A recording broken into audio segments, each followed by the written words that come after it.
Nobody encourages mentorships, and that is terribly important. That I'm seeing now is probably the most significant thing that needs to be created for people who are new to the disability realm and dealing with a child with disabilities. Because the early years are influenced by the medical people and telling you exactly all those things. It would improve the lives of so many children and families. It's not even funny. It significantly. I have no doubt about that. I categorically state it will make a huge difference. If that were established as the rule, the minute someone is introduced into this environment, in this world, that they got to sit down with the old souls, we would be able to avoid, we would be able to tell them. Then they can choose whether they're going to go there or not, whether they believe it or not. But it is only through communicating with others who were experiencing the same thing as I, with whatever degrees that is. But similarly, caring for a child with severe intellectual and physical disabilities. It was only in dealing with those people that suddenly they understood and we understood each other, and that we found help. And then I was able to say, you get it, so I'm going to listen to what you say. You can't, it is a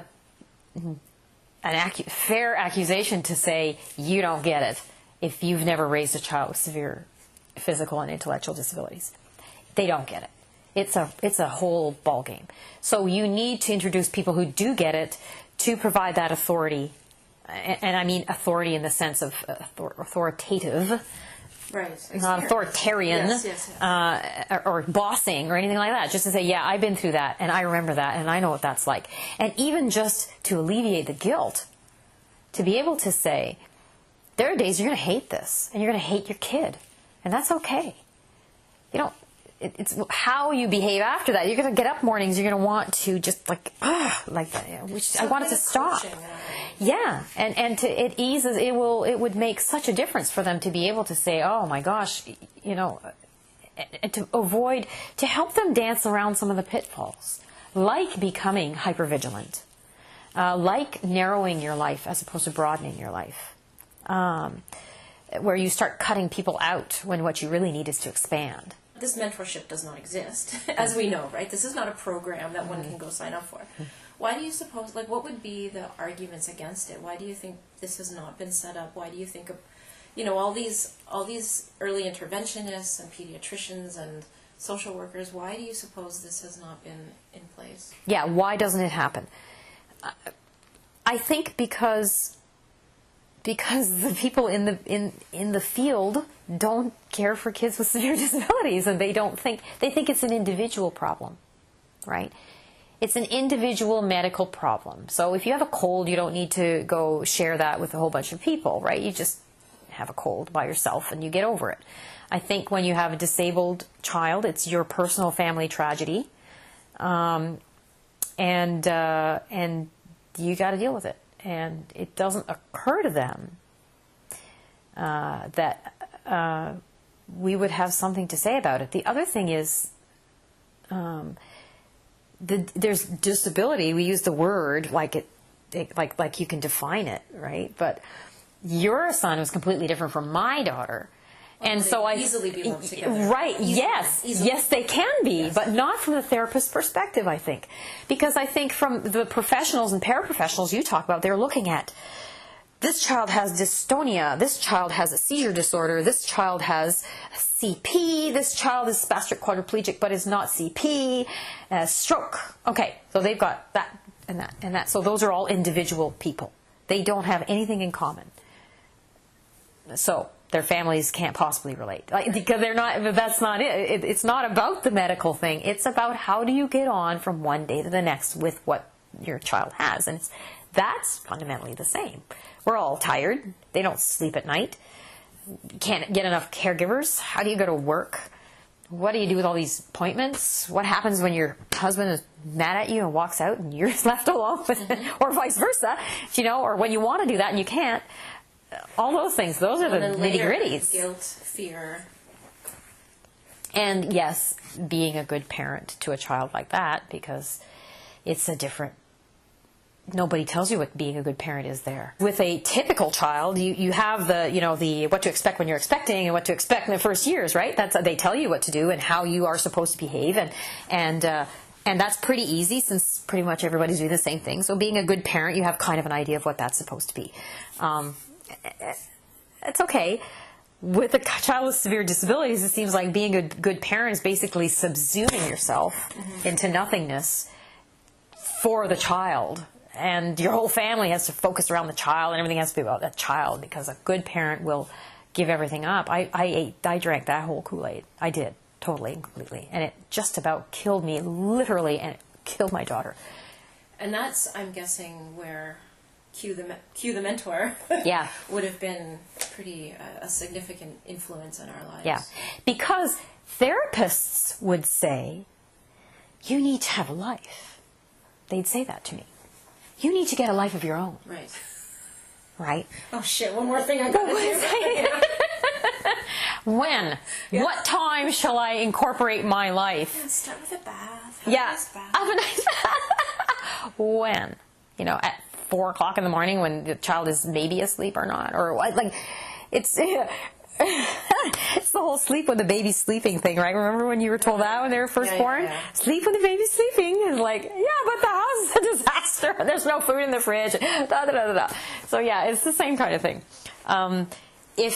What a mentorship program would do is to say what that means to have your own life in this situation. How do you create that?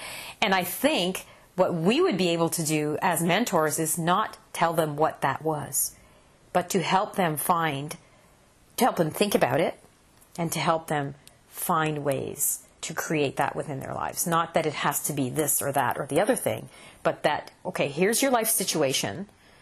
How do you find time for yourself? How do you create enriching experiences for yourself? How do you keep from sliding into the all I am is a caregiver role? And that to be able to walk away from that and stand back and say, I'm having a really good time. That was one of the things I have to say as a story. Sophie had gone in for surgery. My husband and I were switching nights at the time. So that was his night. And I took my older daughter, and we went to the Armories here in town. I rented a room.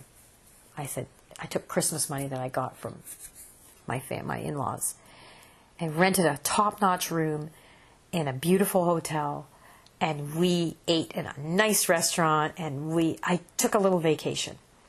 And I was in this awesome pool with beautiful warm water in this glorious environment, and I had an anxiety attack right in the pool. Mm-hmm. I just started to get short of breath, and I was panicking, and I went, this is not okay. I can't have this much fun. I can't be this relaxed. It can't be good. This is not right. Where's the kid? What's going on? And it was literally like that. I was sitting in the pool, frozen in complete anxiety, because I was having pleasure for myself, and it was not okay. That is not okay. That's really sad. Yeah. And that's what we experience. I think all of us do. It's okay that it's fleeting, that happens, but that it becomes chronic, that right. your own pleasure, joy, satisfaction, intellectual stimulation is completely denied all the time, and that any sense of that brings you guilt. That's not okay, and that's what we can help them avoid. To say, it's okay. It really is okay. I don't think that it's fair to say that parents of children with severe disabilities have more of a stake in being sacrificial than a parent of typical children. Mm-hmm. I think it's just as unbalanced. You call helicopter parents, right? You talk about helicopter parents around the typical kids, right? They're always watching them. No. I think we become that way too with our kids, with more reason possibly because medical crises arise and we have to be on top of it. Yeah, there's a degree of difference there for sure. But we fall into those traps too. And so how to avoid that? How do you become vigilant appropriately and avoid hypervigilance and then complete denial of yourself right. for the child? And everyone approves of that. Yes. Yeah, my kid isn't that disabled. Yeah. I remember seeing the Assistance for Children with Severe Disabilities form to fill out. Oh, yeah. And I looked at that and I went, that'll never be for me. I'll never need that. Yeah. You could have told me that, anything. And in some regards, that was a justifiable response because my child had a stroke. Your child was born disabled. Mine had a stroke. Right. Recovery is possible. Yes. Right? It's like, yeah. I mean, yeah, to a degree, but but yeah, the recovery Kool-Aid is another. Yeah, yes, I would definitely have resisted that. Definitely, and I can see that would happen. But again, that's part of, I think, the culture of isolation that surrounds severe disability. I think we're all so caught up in our little worlds, rightly in some ways, because we really are struggling with, getting help and all that kind of stuff. It definitely has its way of isolating you. I think part of that, part of the denial is because there is no culture that you're automatically kind of getting involved in that makes it okay to not think that way, I guess. It's so new. I think it's so not there that you don't imagine it appropriate. I think if it were there all the time and everybody you knew had been in some sort of mentorship program, then you go, oh, obviously that's the way to go, and then you can let that happen for yourself. I think it would be wonderful for the groups who are the individuals with disabilities who are very capable to manage their lives fairly independently with some supports and want, like you say, a level playing field. If we could all get together, that's important. It needs to happen because then as a voice, it's huge. But there needs to be more communication within the two groups. It's really something to experience a child who has severe disabilities almost choke to death, have frequent bouts with pneumonia, be up in the middle of the night seizing. There's a great deal of physical pain, endurance, and things like that. And parents can sometimes see their kids as the disability being an unhappy fate. I think people who are capable more don't like that.